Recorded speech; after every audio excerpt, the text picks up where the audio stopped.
Dear children, in this video, I will continue with Civics, chapter Electoral Politics. Topics that will be explained in this video are election campaign, polling and counting of votes, independent election commission, and challenges to free and fair elections. The election campaign. The election campaigns are conducted to have a free and open discussion about who is a better representative and, in turn, which party will make a better government. In India, election campaigns take place for a 2-week period between the announcement of the final list of the candidates and the date of the polling. During this period, the candidate contact their voters, political leaders, address election meetings, and political parties mobilize their support. In election campaign, political parties try to focus public attention on some big issues. They want to attract the public to that issue and get them to vote for their parties on that basis. Some of the successful slogans given by different political parties in various elections are: the Congress Party, led by Indira Gandhi, gave the slogan of Garibi Hatao in the Lok Sabha election of 1971.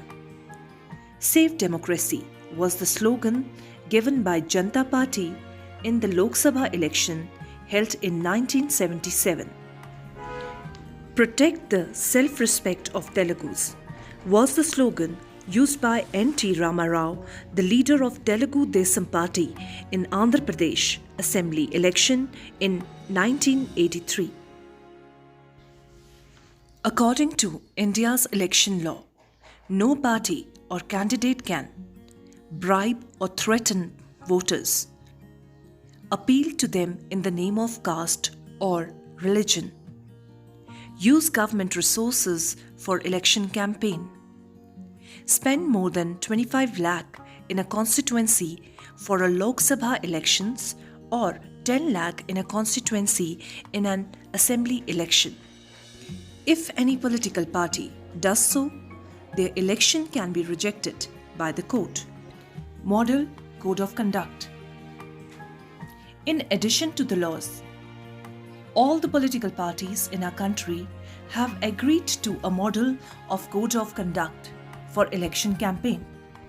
According to this, no party or candidate can use any place of worship for election propaganda, use government vehicle, aircraft and officials for elections.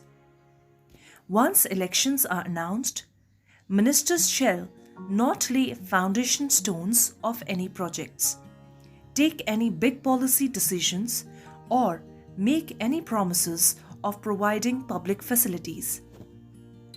Next topic is polling and counting of votes. The day when the voters cast or poll their votes is called the election day. Every person whose name is on the voters list can go to a nearby polling booth. Once the voter goes inside the booth, the election officials identify her, put a mark on her finger, and allow her to cast her vote. An agent of each candidate is allowed to sit inside the polling booth and ensure that the voting takes place in a fair way. A ballot paper is a sheet of a paper on which the name of the candidates, along with the party names and symbols, are listed. The ballot paper was used earlier. Nowadays, electronic voting machines are used to record votes. The machines shows the name of the candidates and the party's symbols. The voter has to just press the button against the name of the candidate she wants to give her vote to. Once the polling is over, all the EVM are sealed and taken to a secured place. A few days later, all the EVMs are opened and the votes secured by each candidate are counted.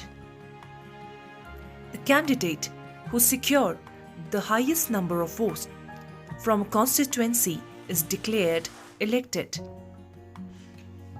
Independent Election Commission. In India, elections are conducted by the Election Commission. The Chief Election Commissioner is appointed by the President of India. Election Commission is independent and has a wide range of powers. Election Commission takes decisions on every aspect of conduct and control of elections, from the announcement of elections to the declaration of results. It implements the code of conduct and punishes any candidate or party that violates it. During the election period, the Election Commission can order the government to follow some guidelines to prevent use and misuse of governmental power, to enhance its chances to win elections, or to transfer some governmental officials. When on election duty, government officials work under the control of the Election Commission and not the government. Next topic is challenges to free and fair elections. Elections in India are essentially free and fair. Sometimes this may not be true for every constituency. There are many limitations and challenges to Indian elections. These includes candidates and parties with a lot of money enjoy a big and unfair advantages over smaller parties. Candidates with criminal connections have been able to push others out of the electoral race and to secure a ticket from major parties. Some families tend to dominate political parties. Tickets are distributed to relatives from these families. Elections offer little choice to ordinary citizens, as major parties are quite similar to each other, both in policies and practice.